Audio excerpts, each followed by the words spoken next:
The thought experiment for the whole story is the unconditional love a parent feels for the child. And how far can you take the story to demonstrate what that means? It is not just about the beautiful parts of love. It's also about the dark side. It's about how everything wonderful and everything bad ultimately can start with love.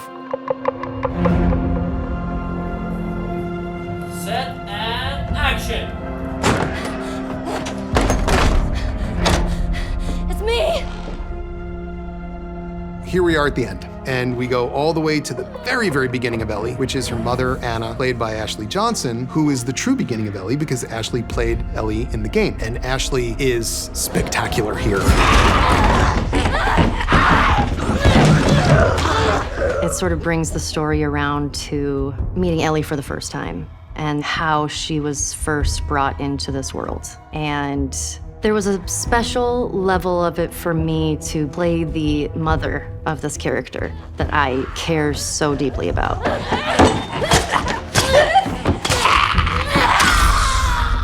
It was the first time I've ever had to do a giving birth scene, and it was an incredible day. You're dealing with real babies, which that is usually hard, but they connected so well, and it shows how strong Ellie is, of where she came from and what she had to go through, and that even her mother had such a fight to live. By this point, watching the series, if you've played the game, you have a new Ellie in your mind. And I need to understand why she is immune, but I also need to understand how much she was loved. And there's this genetic connecting between the two Ellies that we know, and this moment connects them together. Anna and Marlene have gone through this whole journey of this pandemic together and finally realized that connection when Marlene walks into the room and sees Anna in the state that she's in.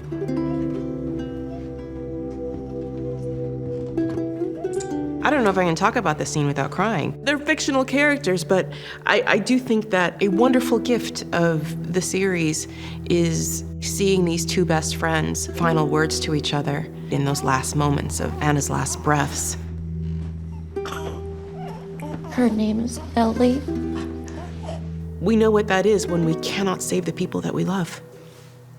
To feel powerless. And Marlene certainly does in that moment, because Ellie is the child of her best friend since childhood, who she had to execute. It's something that Neil told me about early on, and it made my jaw drop, and I said, we must do that. And that's how we begin our final episode.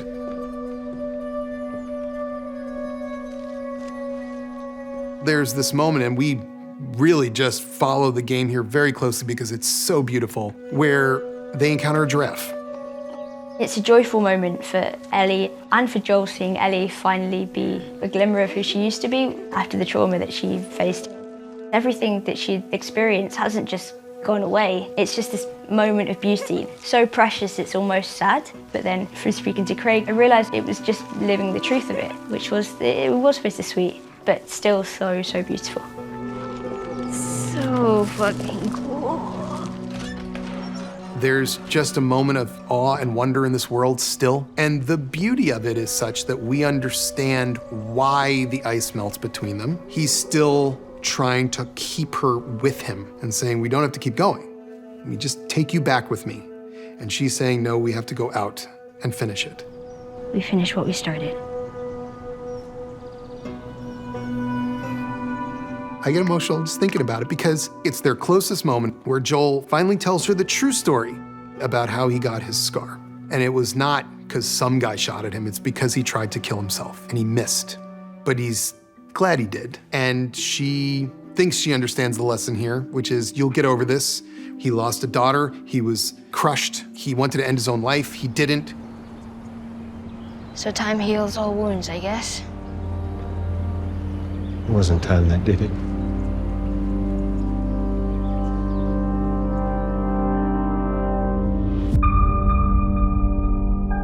In the hospital, Marlene quickly realizes this is not the Joel she knew because he has an emotional connection to Ellie. You take me to her right now! It's about the way we treasure the people that we love more than everyone else. How love leads to emotions that can rage out of control.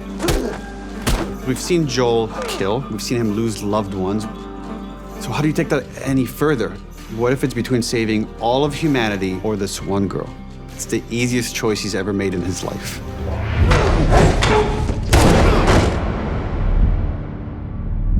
What would make one choose one thing over the survival of humanity, essentially? Which is something that he does because he finds himself incapable of losing again.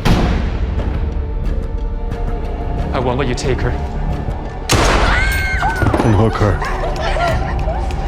Move! Turn around. Can't keep her safe forever. No matter how hard you try, no matter how many people you kill. The parking garage is the last shot. It's the last opportunity to save what Ellie can gift the world. Joel, he is wrestling with his grief, and he can't see past it. There's no limit to how much we could try to understand that, how much we could defend it or judge it. And it's this beautiful shadow that one can explore and question, find the horror and the humanity of. This whole journey, we've been working towards this trust that is forming between these two characters and how honest they are with each other and how much they learn to rely on each other. And then Joel puts all of that on the line. Like a parent, you feel like you need to lie to your children to protect them. And that's what Joel does at the very end. She knows deep down that he's not telling the truth, but she can't let herself believe it because it's too painful and it's too scary, the idea that her only purpose in life hasn't been fulfilled, that had been taken away from her by the person that she loves and trusts the most. It's too overwhelming. So she forces herself to believe Joel. Swear to me that everything you said about the Fireflies is true. I swear.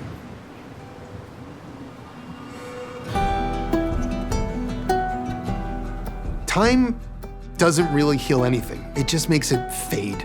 But people heal things. And in that moment, you understand the depth of what she means to him. And the horror of it all is that that's why the ending has to be the way it is. The ending is something that people have been arguing about for over a decade. Should Joel have done what he did? And a lot of people will say no, and a lot of people will say yes. In the end, the only thing we can be sure of is that we understand why he did it, and we understand that Ellie would not have wanted him to do it. That complexity is why The Last of Us as a narrative is so gorgeous. It's why it's the most beautiful story told in the entire genre of video games. It's why Neil is a genius, and it's why I wanted to make the show in the first place.